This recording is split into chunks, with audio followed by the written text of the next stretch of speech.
오늘도 저와 여러분이 말씀의 가치를 인정하며 사는 삶이 되실 수 있기를 주님의 이름으로 축복합니다.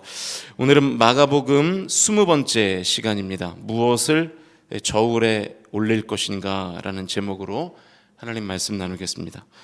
어제에 이어서 예수님이 땅의 비유가 어떤 뜻인지를 물어보는 몇몇 사람들과 제자들에게 계속해서 오늘 본문에서도 말씀하시는 내용입니다.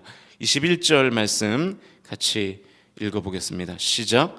또 그들에게 이르시되 사람이 등불을 가져오는 것은 말 아래에나 평상 아래에 두려함이냐 등경 위에 두려함이 아니냐.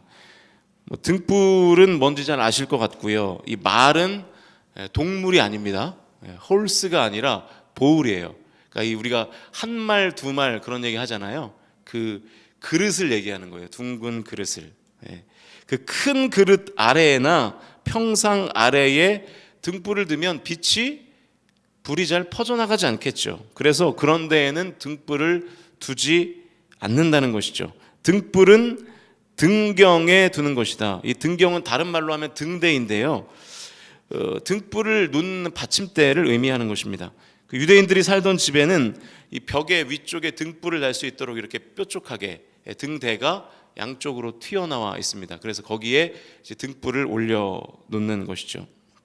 그러면 높은 곳에 등불을 놓기 때문에 이 빛을 막는 장애물이 아무것도 없게 되고 방 전체를 환하게 비출 수 있는 것이죠. 그런데 예수님이 갑자기 등불 얘기를 왜 하는 것인가? 하나님 나라의 진리가 이와 같다는 거예요. 하나님 나라의 진리가 숨겨지도록 되어 있는 것이 아니라 온전히 드러나도록 되어 있다는 말씀을 하고 계신 것입니다. 22절도 같은 맥락인데요. 개역개정이 좀 번역이 어렵게 된 것 같아서 다른 번역으로 좀 읽겠습니다. 화면을 보시면서 같이 읽습니다. 시작. 무엇이든 숨겨진 것은 드러나고 무엇이든 감추어진 것은 나타나기 마련이다. 21절과 같은 맥락이죠. 결국엔 모든 것이 다 드러나게 된다라는 것이죠. 숨겨져 있는 것 같은 하나님 나라의 원리가 결국에는 만방에 드러나게 될 것이라고 말씀하고 계신 것입니다. 무슨 얘기냐면 결국 하나님 나라의 원리가 전체를 다 밝힐 때가 온다는 거예요. 지금은 일부에게만 그 하나님 나라의 원리가 공개되어 있지만 곧 전체에게 모든 사람에게 그 하나님 나라의 원리가 밝혀질 때가 올 것이다. 그러면 어떻게 될까요? 예전에는 집이 어두우니까 어두운 구석에서 몰래 나쁜 짓을 할 수 있었어요. 그때가 되면 방 전체가 밝아져서 선악이 다 까발려지게 된다는 거예요. 그래서 23절에서 뭐라고 말씀하십니까? 23절 같이 읽겠습니다. 시작. 들을 귀 있는 자는 들으라. 여러분 굉장히 예수님의 어떤 단호함이 느껴지는 대목이죠. 그날이 도적같이 올 테니까 들을 귀 있는 사람은 들어라. 그런 뜻입니다. 너희들이 알아서 무엇을 들을지 결정할지를 들으라는 거예요. 하나님 나라의 원리를 붙들 것인가 이 땅의 원리를 붙들 것인가를 너희들이 결정하라는 거예요.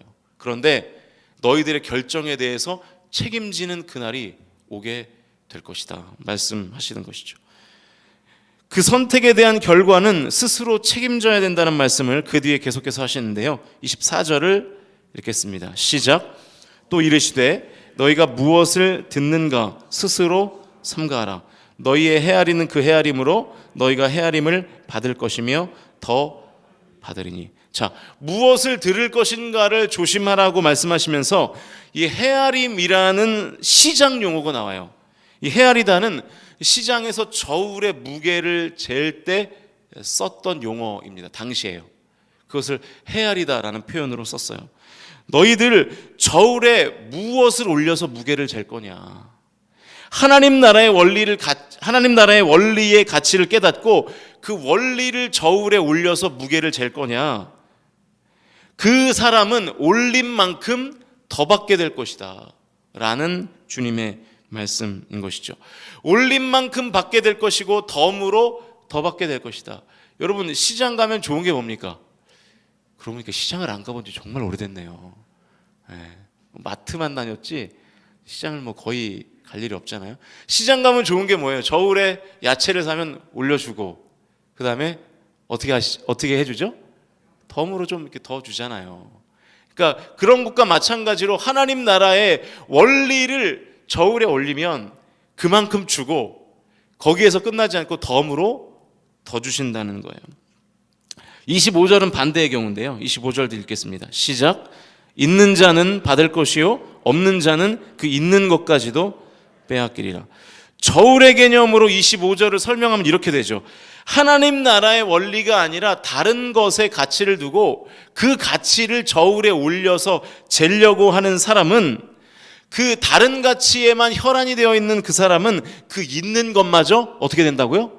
빼앗기게 될 것이다. 언제요? 하나님 나라의 원리가 온 집안을 밝히는 그날에 그렇게 될 것이다 라는 것이죠.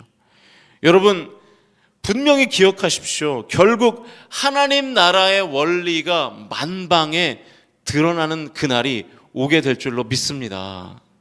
하나님 나라의 원리가 결국 승리하게 될 줄로 믿습니다. 그 하나님의 진리의 빛이 이 땅의 모든 세속성과 죄악됨을 폭로하는 그날이 결국은 찾아오게 될 거예요. 왜냐하면 등불은 그릇 아래에나 평상 아래에 있으려고 존재하는 것이 아니기 때문입니다.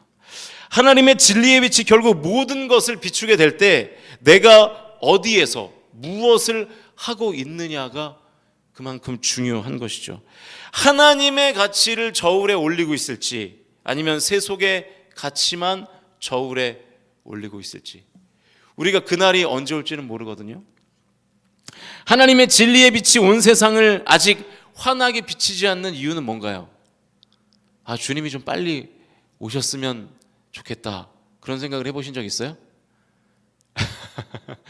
우리가 삶이 너무 곤고하면 그런 때가 있죠. 그냥 빨리 주님 오시면 좋겠다, 뭐 그런 생각을 할 때도 있는데, 그럼에도 불구하고 여러분, 왜 그날이 빨리 오지 않을까요? 그 이유가 뭔지 아세요? 하나님이 기다리시는 것이죠. 뭘요? 우리가 회개하고 돌아오기를 기다리고 있는 것이죠. 아직 시간이 있어, 아직 기회가 있어. 그러니까 어서 그 저울대에 올려있는 세속적인 가치를 내려놓고 하나님 나라의 가치를 얼른 네 저울에 올려놔라. 아직은 기회가 있다. 그렇게 말씀하시는 것이죠. 저와 여러분이 하나님의 가치를 저울에 올리는 인생을 사실 수 있기를 주님의 이름으로 간절히 축원드립니다. 지금 내 저울에 하나님의 가치가 올려져 있는가? 올려져 있다면 얼마나 올려져 있는가를 여러분이 진정으로 곰곰이 묵상해 보셔야 합니다. 가만히 보니까요, 내 삶이라는 저울에 하나님이 가치 있게 생각하는 것들은 전혀 없고 온통 내가 가치 있게 생각하는 것들만 잔뜩 올라와 있지는 않습니까? 아직 기회가 있을 때, 아직 시간이 있을 때 그것을 빨리 내려놓으셔야 돼요. 그것만 올려놓고 살다가 정작 그날에 있는 것마저 다 빼앗기는 그날이 언제일지 우리는 모르죠. 그리고 하나님의 가치를 내 인생이라는 저울에 올려놓을 수 있으셔야 합니다. 그래서 우리 성광의 모든 가족들은 하나님의 헤아림을 받고 덤으로 더 헤아림을 받는 복된 성도들이 되실 수 있기를 주님의 이름으로 간절히 축원드립니다. 여러분, 인생이라는 것은 결국 그런 거예요. 내 인생이라는 저울에 무엇을 올려놓고 살 것인가, 그것을 결정하는 것입니다. 성도라면 마땅히 내 인생이라는 저울에 하나님 나라의 가치를 올려놓고 사셔야겠죠. 무엇이 더 무거운가? 무엇을 내 인생이라는 저울에 올려놓고 살 것인가? 그것이 여러분의 정체성, 여러분의 삶의 태도, 여러분의 삶의 방향을 결정하게 될 것입니다. 바라기는 우리 성광에 속한 모든 성도들은 하나님 나라의 가치를 나의 인생의 저울에 올려놓고 사실 수 있기를, 그래서 덤으로 받고 더 받는 은혜가 있으시기를 주님의 이름으로 간절히 축원드립니다.